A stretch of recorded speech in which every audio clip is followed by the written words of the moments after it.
There are many things that can be said about Captain America. Is he really a superhero? What makes him so unique? Honestly, I thought some of these things too. Before even watching any of his three films, I never really paid much attention to him, due to me thinking he was nothing too special. I've seen him in movies with others, especially Iron Man and Thor, being able to bounce ideas, thoughts, strategies off each other. That aspect worked really well, I thought. But one question I always had is what made this character so intriguing to have him be the leader of the Avengers and to give him his own trilogy of movies? But after watching and analyzing the themes of them, they all started to make more sense, and I can now understand why Captain America is so beloved by many others. So today, we will be taking a look into some of the aspects behind the ways Captain Steve Rogers is the man that we know him as today. This is Captain America, Behind the Shield. Captain America Civil War was a great ending to an even better trilogy of movies. It really showed the transformation of Steve Rogers into the great leader we know him as. When we first met him, his mind was in the right place, but his stature was not. He was not in a frame where he could fight in the army, but he had one big strength on his side, among all else, his heart.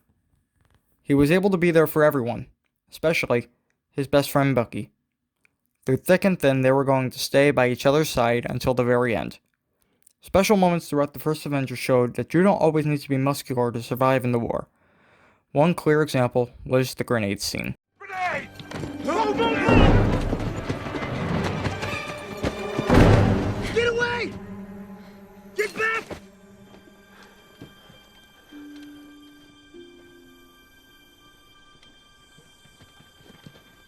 Dummy grenade. All clear. Back in formation. His willingness to sacrifice himself in this drill so the others can march forward shows his thoughts on others rather than focusing on his own well-being. But with the help of German scientist Dr. Abraham Erskine, he is able to acquire the strength of Chris Evans and help in the war, but had to deal with the loss of his friend. Going into the Winter Soldier, there are a lot of questions going in about Steve at the beginning that you can wonder. How would he adjust to life 70 years after defrosting? How would he act? Going from First Avenger, where besides the army, he had basically nobody to help or assist him, he is able to have help in the Falcon, Black Widow, and on and off Nick Fury. It wasn't just Cap anymore. He was able to get others for help or bounce ideas for strategies.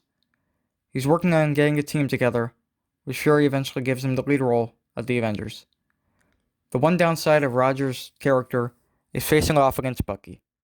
On one side, Bucky has been his friend since childhood. He was always there for him when no one else would be.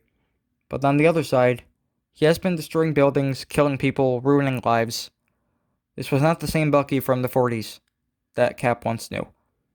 This Bucky has been messed up in the brain by Hydra to create a killing machine. So Cap has a decision. Does he take down the murdering menace, or does he try and talk some sense into him and see the good that he knows there is? Turns out, he does both. And by the end of Civil War, he's finally able to find the Bucky he knew from all those years ago. But speaking of Civil War, they seem like they're going in the right direction. They feel like they're doing the right thing, saving others while attacking the villains. But you also need to think about all the people in the buildings that are destroyed during the fights. They seem to not think about those at all. And by this example, it really shows that they don't pay attention to what happens during their fights. I know it's boring, but it enabled me to raise a son. I'm very proud of what he grew up to be. His name was Charlie Spencer. You murdered him in Sokovia. Not that that matters in the least to you. You think you fight for us? You just fight for yourself. Who's going to avenge my son, Stark? This turns into the Sokovia Accords, which breaks the group into two. One led by Cap, who believes in freedom and not overlooked by the government, and the other led by Iron Man, who believes the government should keep an eye on them in order to keep people safe. Captain America, throughout all his issues, has his feelings in the right place. There are many different actions in the movie, such as dealing with his friends on the wrong side of the battle, such as with Bucky, or always doing what is right. But he will always be able to be there for others in their time of need, wherever they may need him.